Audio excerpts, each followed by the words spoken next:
Abis lulus dari farmasi ITB, ngapain lagi ya? Perjalanan 4 tahunku di ITB pastinya nggak mudah, tapi penuh kenangan bersama yang terdekat. Mulai dari praktikum 3 kali seminggu, nge-lab bikin hair tonic buat tugas akhir, sampai sudah Oktober kemarin. So, what's next? Waktunya untuk cari kerja. Poin pentingnya, ilmuku pasti harus kepake. Sejalan dengan mimpiku untuk punya produk hair care, dan cukup menantang untuk bisa terus belajar. After a long way, aku nemuin Morsa, startup hair care yang punya produk serum shampoo, dan akhirnya aku bisa memulai kembali perjalananku. Ini day one guys, lagi nyari kantor ya, super terik Matahari Bekasi ini.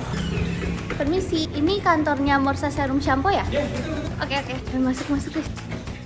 Halo Kak Uba ya? Cila ya, kita masuk. Kenalin Kak, aku Cila. Coba.